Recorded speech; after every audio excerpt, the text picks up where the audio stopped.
In The Power of Ideology, Roberto Hybel provides a comprehensive exploration of how ideology has played a significant role in shaping the international system from the Roman Empire to the post-Cold War era. While traditional international relations theories focus on material capabilities and power dynamics, Hybel argues that ideology has been a potent force guiding the actions of international actors. He emphasizes that ideology doesn't merely serve as a post hoc justification for political actions, but influences the perceived viability of various choices for actors on the global stage. Hybel's analysis spans a wide historical period, and he does not limit his perspective to a Western viewpoint, demonstrating sensitivity to the value systems of non-European, particularly Asian, actors. In his examination of late antiquity and the Middle Ages,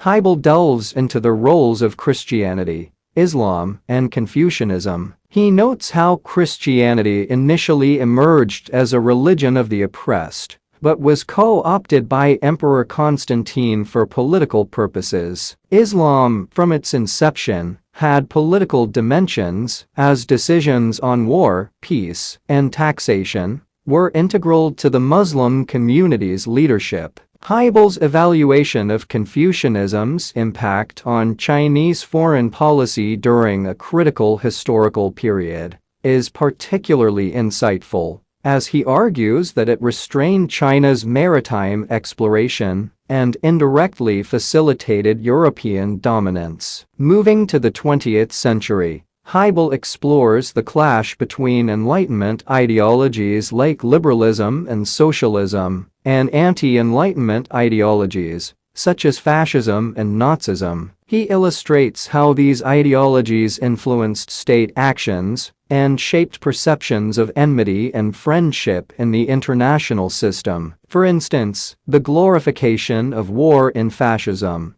contributed to Mussolini's invasion of Ethiopia, while Hitler's radical revision of German foreign policy was driven by ideological considerations. Similarly, Leninist arguments linking capitalism and imperialism influenced Soviet leaders' skepticism about any enduring agreement with the United States. While Hybel provides clear insights into the motivations and ideas of totalitarian leaders, his treatment of liberal democratic ideology is less comprehensive. His characterization of American liberalism primarily in terms of negative freedom oversimplifies the nuanced perspectives of politicians like Woodrow Wilson and the historical evolution of the social democratic compromise in Western Europe. Hybel contends that the end of the Cold War did not reduce ideological conflicts,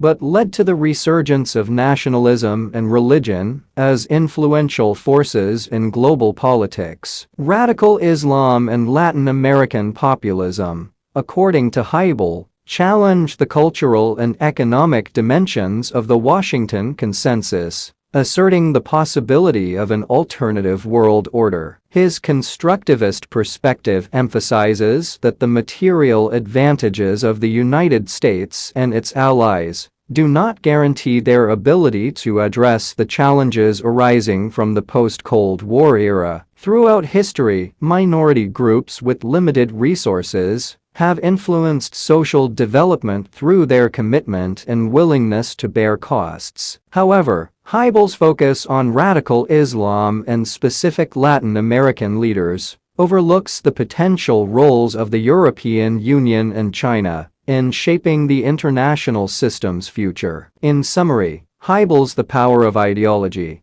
offers a well-balanced and historically grounded examination of the role of ideology in international relations. One potential criticism is that his broad and neutral definition of ideology may not fully capture the specificity of the ideologies discussed, and he does not distinguish between negative and positive forms of ideology. Despite his constructivist leanings, the book sometimes reflects skepticism toward ideologies which, with exceptions, tend to enhance rather than limit power within the global system.